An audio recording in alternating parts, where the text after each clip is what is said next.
Welcome to the Bears Coaches Show this evening with head coach Matt Nagy, brought to you by Whipley CPAs and Consultants. Jeff Joniak with you until 8 o'clock here tonight on News Radio 105.9 WBBM. Coach Nagy with us until the bottom of the hour, and then we'll be joined by offensive coordinator Bill Lazor. Matt, congratulations on the big win at Soldier Field. In the NFC North, always important, 10-point win over the Lions, and congrats on your 30th regular season win. Those things don't matter, but it's a milepost, so I got to give you that. And I had your post-game locker room we did on the TV show last night on Bears Game Night Live on Fox 32 Chicago, and I just felt you were emotional. Not in the rah-rah, like, oh, man, look what we did, but it was reserved. I think you guys came through a lot, and so did you. Would that be fair to say?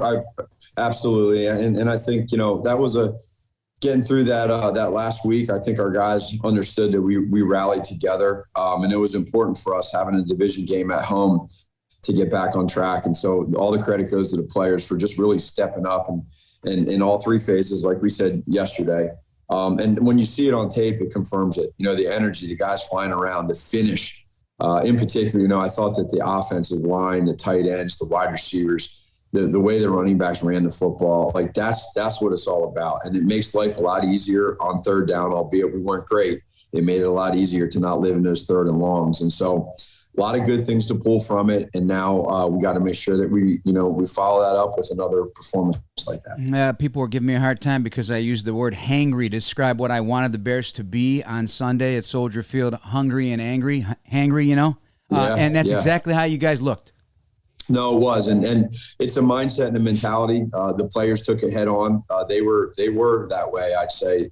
And they didn't just start that way for a drive or two. They really kept it to the very end. I mean, you see it, Jeff, on tape offensively. You see it at the end of the game. And then we were able to get in victory formation. The defense being able to be so great in the red zone, to have those goal to goes, to have them come away with no points, to get the takeaway. You felt that swarm. You felt these guys flying around, and they stayed patient with it. So in the end, when you hold them to 14 and you score 24, you have a chance to win. 1 of 5 in the red zone. The incredible aspect of being 1 of 4 in the goal-to-go situations, and they get 7 points out of that. Jim Schwantz on our post-game show was talking about it. Yeah, in this era, teams can move the ball between the 20s, but it gets a whole lot difficult, and you really make your mark as a football team. And people get all cringed when you hear bend, no break. But, hey, that's what you have to do if you want to be a good defense. Yeah, because you're eliminating points off the scoreboard, and especially when they go for it on fourth down. That's the other part, fourth down for us, we've done a good job of making teams pay when they do go for it, and that's a part of it. But, again, all three phases, our special teams did a great job too. I felt it on the sideline. You could see it. Couple things here or there, but for the most part, when we put three phases together, and this was the first time in 4 games we did that, you're going to have a chance to win every game. And it doesn't mean but you're going to have a chance, and we did that. All right, the I word now has popped up, and you know what that is, identity, right? So this is what you're always seeking, but you feel you came out of this, what you believe is an identity for this football team, but keeping in mind it's a flexible identity. That's right. I think that's the key, Jeff, is that it is flexible, and it's game by game, it's matchup by matchup. But what we all agreed about in the beginning of the week last week, after we went through everything, was win, lose, or draw, whatever happens, let's be able to come out of this thing and say we at least did it with trying to have an identity. If you can do that, you can really be a lot more comfortable understanding that you won or you lost. And yesterday we won. So when you have an identity and you win and you play as a three-phase football team, that's a good feeling. So now the great teams keep that going, regardless of who they're playing. And so that's going to be the challenge this week. And for you, does it allow you, in terms of how you guys handled things offensively yesterday from a coaching point of view, to see the bigger picture, and how did that feel again? It does, and it felt great. I think you mentioned it to me last night and just this morning too. For me, I was really able to connect with that defense and listen to the headset with Sean and a lot more detailed as to what's going on. Timeouts was, situational football with timeouts, challenges. There was plays that I saw yesterday with that. For instance, the one catch that A-Rob had where he toe tapped and got it in. I knew he caught the ball. I knew it was 2 feet in. But what we were able to do was, I was standing right there so I could see it. And so knowing that, we went fast. and we made them challenge it, and they burned a timeout in the second half, which is crucial. So like little things like that, I was able to see, be down there with the special teams, and then of course be there for the offense in certain ways wherever I need to. So it felt good to be able to do that. I felt like it made me a better head coach, and I thought Bill did a wonderful job yesterday. You know, the offensive line and the blocking in general, we could go through so many individual plays in the game. We don't have the time to do it, but I mean, wide receivers, all your tight ends, JP as a fullback, all had a hand in the blocking. I mean, Darnell Mooney's chopping a 6'5", 260-pound defensive end, Bryant, in the game, and Allen Robinson. I mean, talk about being selfless. I mean, he's targeted 3 times, but you asked him to throw some important blocks. But the O-line in general, I said, have this be the day they be the reason. And did you guys go? We talked to Cody Whitehair after the game. Kind of insinuated that conversation happened, that maybe you guys went to hey, you guys be the reason. I don't know if that happened. You can give some clarity on that. But when an offensive line is asked to be a reason, I think the game changes.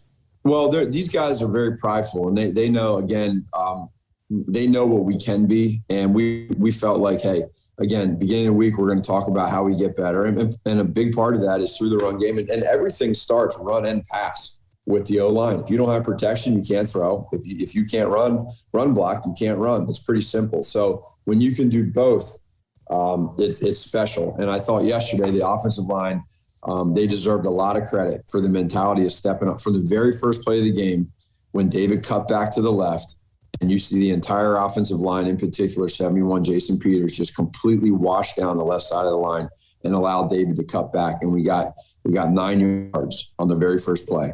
That's a really good feeling when you can get 9 yards on 1st and 10. So it started there and it ended in the 4-minute, being able to chew up clock, and then we finished it off with Justin making a great throw to A-Rob. They had the penalty, and so it was just a team effort. Even to the very end when we punted the ball and they jumped off sides, that was Tabes did a great job of having that set up to try to get them to jump off, and what do you know, they jumped off. So it was one of those days, and it feels good to have that. One safety deep takes the snap, looking to throw against a 4-man rush. Plenty of time. Arches back. Mooney's free. Down the field. Got it inside the 50 to the 40. Can he break the tackle? He does. Gets right.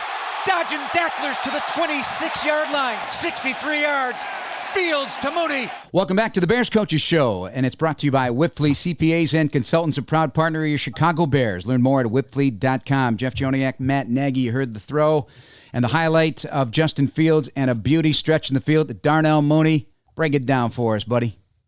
Yeah, that was a pretty cool play, and got to give Justin a lot of credit. He saw the defense come down post-snap. He trusted his progression, and he was able to hit Mooney on that circle post. And, it starts with the line, with the protection. He had great protection, and then Justin stayed in time and on rhythm.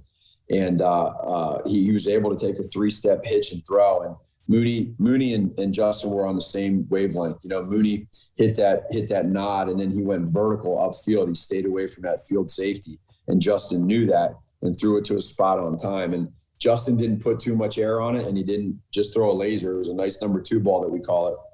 Mooney made a great catch, broke that one tackle, and then made some yards after the catch. So they were connecting yesterday, and that's neat to see. What's a number 2 ball, if I may ask? Are you at liberty? Yeah. No. So a number 1 would be when you throw like a laser. A number 3 would be when you throw like a lollipop real high where it touches the clouds. A number 2 is in between. Very nice. Hey, you know what? You got to have slots. You have to do it in many different ways, many different ways, no doubt about it. Justin says he was in a different headspace for this one, and given the adversity of a week ago, and you've mentioned it about the special ability to bounce back no matter what. That's a quality not every player, certainly not every quarterback, can command.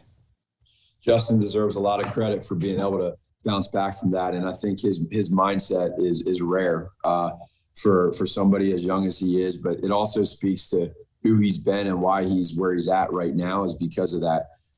Again, I feel like it's only fair to let Justin and everybody else understand that, hey, we could have helped him out better that first against Cleveland.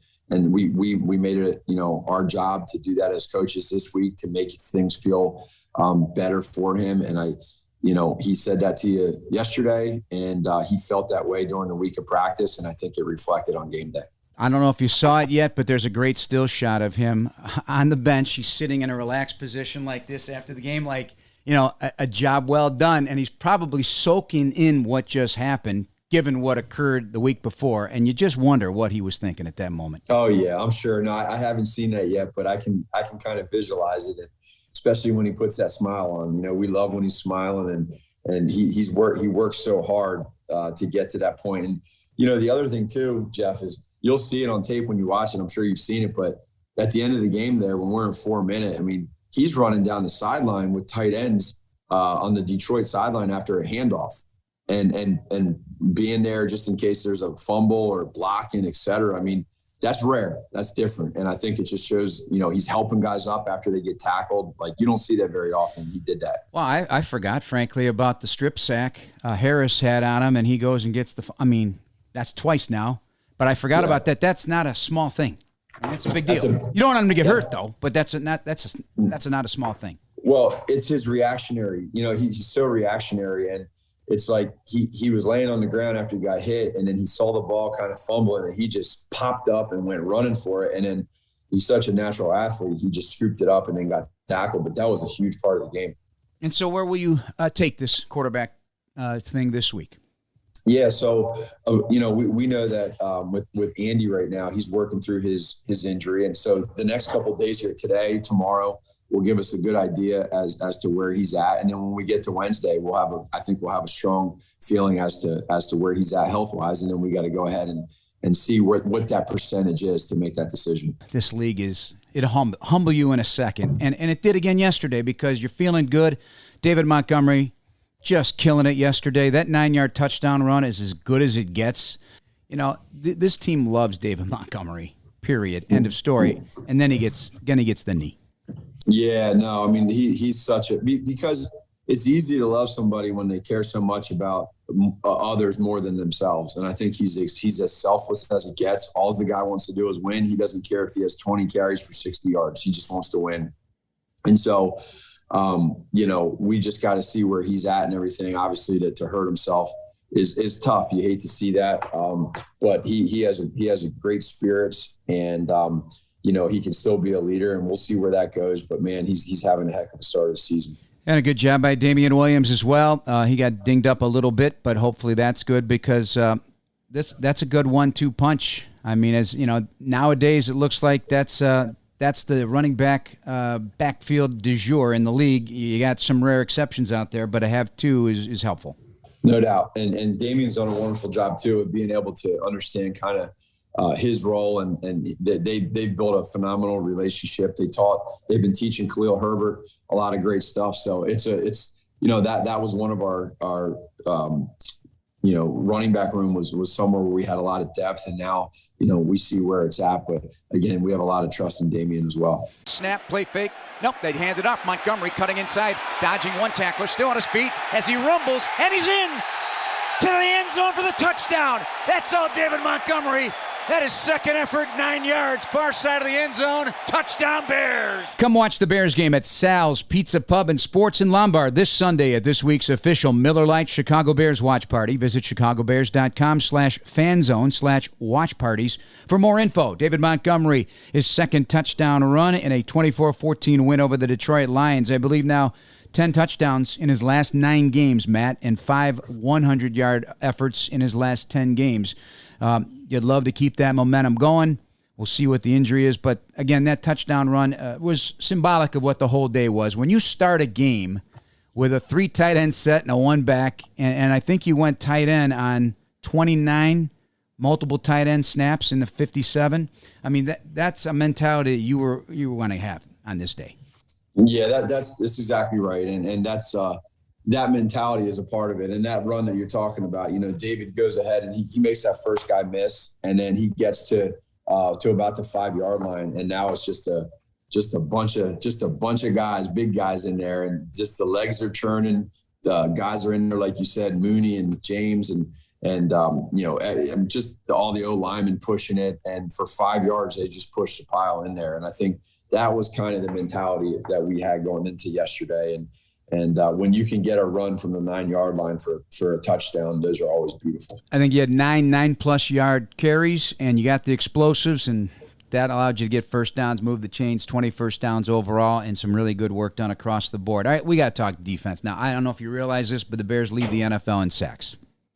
Yeah, no, well, I feel it, and I do realize it because I think right now when you put on the tape and you see what those guys are doing, that front seven, that's what we love. I mean, between 94 and 52 off the edge, that D-line up front, the linebackers flying around, different games and stunts, that I love it. And that's a great stat to have because what that's going to do is help out that back end. And then now that they know that, you're putting pressure front seven on the quarterback, now the DBs are able to go play fast and do some things. So continue to get takeaways and turnovers, but those sacks are game changers. Akeem goes out on the first snap on a groin, but the other 60-some snaps, the defense did what it did. A little bit of run in the beginning of the game with Jamal Williams, but the bend, no break, stopping plays, making clutch stops in the passing game as well as the running game and getting to Goff. How significant it is to, again, maybe be without him a while, that those guys were able to step in and still play at a high level. Yeah, so, Akeem is such a big part of our defense, and he's such a big man that offense has got to know where he's at on every play. Even on the play that he got hurt the first play, he made a great play on the running back, and you feel that. It's a vicious tackle. It's just vicious because he's such a, large human being and plays with such intensity. So, we'll see where that goes, but it's other guys got to step up, and that's what we do have depth at that defensive line, and we got some young guys too. So Coach Rumpf will do a good job of getting them right. Coach Desai will put them in the right spots, and then other guys got to step up to help out. That's a big loss with Keem when he's not in the game. No question about it. Eddie Goldman. So you watched the tape. What'd you see? Yeah, again, he played about 34, 35 snaps, and I think it was really good for him just to be able to get into that football shape again. And Eddie, I've said it since I've been here. Eddie, probably more than any player in the NFL, is one of the more underrated players that makes plays without making plays. You understand? You know what I mean? So he's out there making plays by maybe getting double teamed or making somebody step up or run a certain way. And now a guy gets a tackle. And I think yesterday, the biggest thing for us and for him was, number one, his health, his conditioning, and then just being a good teammate out there, which he is. So that's very, very important. And I thought he did a great job. Alec Ogletree killed it yesterday. I think he had 10 solo tackles. I don't know what you guys have him as a staff, but out of the 12, 10 were solo stops, and that big play, it probably prevented a touchdown. Getting his hand up there and the vertical leap to get in the path of the pass that Goff had clearly set for DeAndre Swift. Yeah, that was huge. If there's one guy, there was a bunch yesterday, but the 44 kept popping out all over the place and making big plays too. And so I think we might have had him down as around 13 or 14 tackles, 1 tackle for loss, a pass breakup, which you just talked about. That pass breakup is huge. He's so long levered that, like, when the ball came up, he got just enough on it to tip it because that might have been a touchdown. And you felt him all over the place, whether it was tackles, whether it was, playing a guy in man coverage, but he was everywhere, and that was huge. All right, Raiders next. They're playing tonight against the Chargers, so you'll be watching that one, I'm sure. Their offense is really playing at a high level in the passing game. Yeah, they got, have so much respect for Derek Carr. He's a heck of a quarterback. He's playing at an elite level right now. Having that tight end Waller there and Morrow, and then the running backs and the speed that they have at wide receiver. So all in all, that offensive line, Coach Gruden's doing a great job with them. They're playing with a ton of confidence. And I think right now, to be a team that's undefeated, they got a game tonight, like you said, will be important to watch it, but that's going to be a huge challenge for us. And so it's going to be about us sticking together and trying to put another 3-phase game together. All right. Enjoy your week of prep. We'll talk to you down the road. Appreciate your time. Awesome. Thanks, Jeff. See you. Snap is back. Good protection. If Eddie holds up, going deep down the right side. And Mooney, over the shoulder adjustment, makes the catch inside the 5-yard line. Bears are going to be first and goal. Great adjustment by Mooney. Terrific throw away from the defender by Fields. Select single-game Bears tickets are available. Cheer on your Monsters of the Midway live at Soldier Field this season. Visit chicagobears.com/tickets for more information. Back on the Bears Coaches Show, we welcome in our guest this week, offensive coordinator Bill Lazor. Bill, congratulations on the win. Terrific job.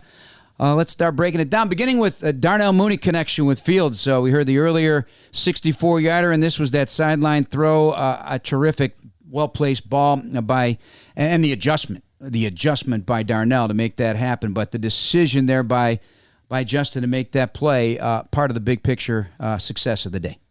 Well, I thought we did a nice job of playing aggressively on the outside. The guys went into the game feeling good about the matchups with the DBs, and obviously Justin trusted them and took some shots. I think it helped really help change the field on some of those drives for us, and it was really huge. And we were able to get those things done on first and second down, which is really big. As far as being able to protect and play action a little bit. So we felt like we were hoping we would get some of those balls down the field, and it turned out. Season high in points and yards for the Bears. A couple key words that you and Matt and Justin after the game had repeated throughout the course of the week, and that was rhythm. Did you have it yesterday? Well, I think when you're not getting the third down very often, it feels a lot better. And I think we all felt that. We were able to make first downs running the ball more than we had some, and we weren't getting the third down a lot. So I think those some of those drives felt really good for the guys, because they felt like as the drive went on, we got stronger. So I think everyone felt that. And I certainly love that right from the first snap, you go one back, 3 tight ends, and a bunch of multiple tight end formations and running the ball. The end result was fantastic in terms of production. But, I mean, it was a mentality, wasn't it, to get real physical up there, because everybody blocked in this one. Well, someone told me a long time ago that the effort of the players is what wins games, and I thought that was on display, and it showed up in the passing game also, but certainly there were plenty of great clips from the run game where it was the effort of our players and their willingness and enjoyment of being physical that showed up, and I think they had fun. I think that they have fun when they watch that on tape together too. Yeah, receivers, you'd think that sometimes you'd have to talk them into the idea of, hey, you're gonna block maybe today more than you're gonna, but this is a different group of guys. And beginning with Allen. Allen is a professional through and through, and he did a ton of blocking. And you're seeing Darnell chopping down Austin Bryant, a 6'5", 260-pounder, giving him a cut block. I mean, that's fun, too, for these guys, I'd imagine. Obviously, the payoff is the big catches, but those little things give a very prideful approach for everybody involved when you rush for almost 190 yards. Well, part of being successful is the willingness of everybody to sacrifice, and not everyone's doing exactly what they want on every play. But if guys buy into it and they work for each other, and then take pride in the fact that when their teammates see them out there sacrificing for each other, it just adds to the whole group. And so I think when you're in the locker room after the game, guys are smiling and high-fiving, and they realize that they did it for each other. And again, it's the effort of the players that made the difference today or yesterday. You saw it coming too in terms of Justin, because you indicated, when your news conference last week with the media on Thursday, that the practice made you feel like, okay, this is going to be interesting. I'm paraphrasing what you said, but you liked how Justin approached the practice. Yeah, and I thought it showed up on game day. I thought the procedure was pretty good. I mean, you rarely come out with perfection, but everything down to the time we were breaking the huddle during the 4-minute drive, and when we were snapping the ball, so we were using every second on the clock. All those little things matter, and none of them is a huge deal. But when you add them all up, it's a lot that a QB has to do on game day, and just like we talked about, I thought we thought during the practice week, Justin's procedure and all the little things were really sharp, and that translated to game day. So we're excited about that. Receiver to the right is Robinson, left side, Goodwin. Snap, play fake. Fields looking to throw, going deep down the right side. He's got Robinson inside the 20 for a first down. Welcome back to the Bears Coaches Show. Joining us is offensive coordinator Bill Lazor, back with you until 8 o'clock tonight as we break down the Bears' win over the Detroit Lions. That throw and catch to Robinson, please break one down for us, because that was beautiful, front and end. Well, couple things that showed up. First of all, I don't think anyone is surprised to see Allen Robinson make that kind of catch, because we know he's obviously able. He's a big man. He'll reach up for the football like he did. Contested plays, obviously have been his specialty over time. The thing that showed up with it that sometimes you don't know until you see it was just Justin's trust, to put it in that small window for him, and then also obviously his ability to get it there. And so between the two of them, I mean, it was just a heck of a play. And at that moment, I think gave great momentum to the offense. Those big plays, right? I mean, he talked about that before the season even began. That's what he went into his off-season mode, was the ability to try and create more explosive plays, whether that working on his own speed and quickness out of his breaks. And that really is the key to actually, it's very difficult to do these long drives, so those big chunks make a big difference. Yeah, I think we had 5 passes over 20, and they were all first and second down plays, where the defense maybe isn't necessarily in that all-out pass rush mode right now, and you can add a little play action at times to it. So those, I think all 5 of those plays really helped turn the tide in this game. They flipped the field and gave us momentum to go score. Justin was under center a bunch. How did that make him feel versus playing in the Cleveland game, and did that make a difference? What was the thinking behind that? Well, I think the center versus shotgun, that's a decision we kind of make going into each game, because we have the ability to do both. There's always a mix of the two going into the plan. And sometimes as the game starts to play out, despite, how much what you thought the ratio would be, sometimes it's working a certain way. And certainly the under center runs were working early, so that kind of lent itself to keep going in that direction. But as far as Justin goes, I think he has the ability to do both. I think he there's a different rhythm to being under center than there is from the gun, and on certain plays, probably quarterbacks like that rhythm. So it helps him time it up. But he's shown us the ability to do both, and we have enough to be able to react during the game if we need to. And so I think we had a pretty good mix. And owning the snap count at a home game is a big difference as well for especially a rookie quarterback in this case. Did you feel that also? Because he's in command of that one right there. Did that make an impact? Yeah, I think it helped. Like we talked about the whole procedure, all the different things he had to do. It probably helped him be able to be in control with his voice a little bit in this game. I think, I'm up in the box watching it during the game, but even from up there, usually you can tell when things get off or if we're crisp. And I had the sense that we were pretty crisp. He also, after the game, said he appreciated just the interaction with you in his ear and the calmness. And this is a calm guy, so it's just really interesting to hear him talk that way. Do you think that was a very good aspect for him to hear that and get the game going in the right direction right from the first drive of the game? Well, you have to ask him, I guess, or have him elaborate on it. I can't speak for him. I think when I watched him during the game, I mean, you saw a guy that really doesn't get rattled, a guy that handles himself right. I think that gives confidence to his teammates when he appears to be under control. Each guy's different in how he approaches the game, but I think we've all gotten a pretty good view now of this being a poised guy out there. All right, let's talk David Montgomery, because everybody's just sick about it. Hopefully it's not a long-term thing, but this guy, you can make a case that, I told him a couple weeks ago, are you comfortable with the idea that you're one of the faces of this franchise right now? And because of his love of the game, his desire, his teammates want to play for him. They all talk about wanting to block for David. He's really, as Ryan has referred to players, multiplier. He's a multiplier.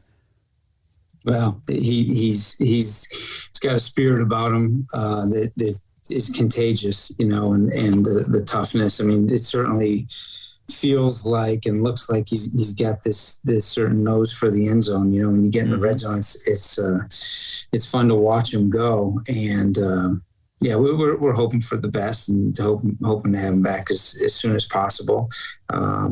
And that's part of football. When you lose someone who means so much to you for whatever amount of time it's going to be, you have to just take the approach. Hey, not only are we looking for a running back to pick it up, to replace him, but okay, now the rest of you also have to pick it up. I mean, David isn't someone you replace with one guy. It's going to take everybody picking their game up to try to make up as best we can for whatever amount of time he might not be there. Welcome back to the Bears Coaches Show with offensive coordinator Bill Lazor. More of Matt Nagy coming up in moments. As we look ahead, we'll talk about the Raiders in just a moment with Bill. They're playing tonight as we speak against the LA Chargers at SoFi Stadium. One of my favorite plays in the game was the Wildcat with Williams and Herbert in the backfield.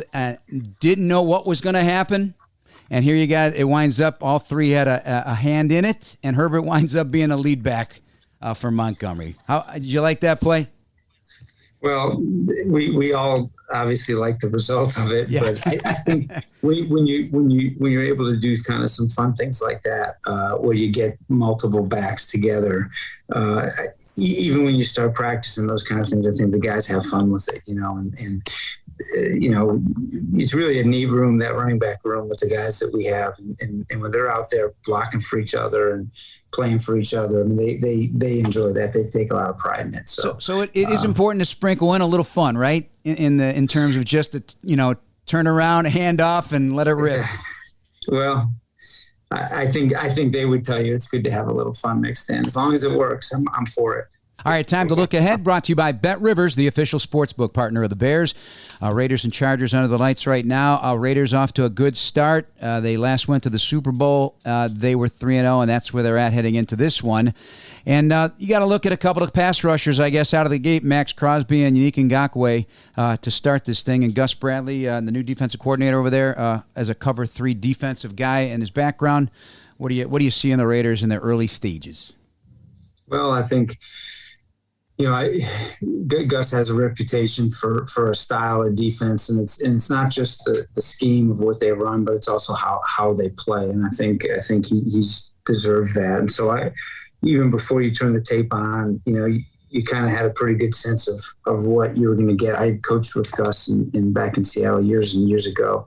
But yeah, I think the guys getting the press right now, are those guys up front who are wreaking havoc a little bit. And as you know, when the rushmen up front cause problems in the offensive backfield, it gets hard to do lots. So I think if you looked at it on paper right now, it doesn't look real pretty, because they're not letting people get first downs. They're not letting people get a lot of yards per attempt passing, and they're pretty stout. So I think we'll have to find a way to match up better, than maybe what we've been doing recently on third down. That'll be key to staying on the field. We were able to stay out of third downs a little bit. That'll help too. But when we get there, I think they'll prove to be pretty stout defense to turn the sticks on. So it's going to be a challenge. All right, very good, Bill. Thanks for your time as always. See you in a couple of weeks. Good luck with your prep this week. Great, Jeff. Appreciate it. Thank you, Bears offensive coordinator Bill Lazor. That's going to do it for tonight's show. I want to thank our producers, Jordan Tredup and Andy Gersher, along with Keith Johnson. It'll be the Bears and Raiders from Vegas on Sunday. Our pregame at noon, kickoff at 3:05. Appreciate you listening, and you've been listening to News Radio 105.9 WBBM. Good night, everybody.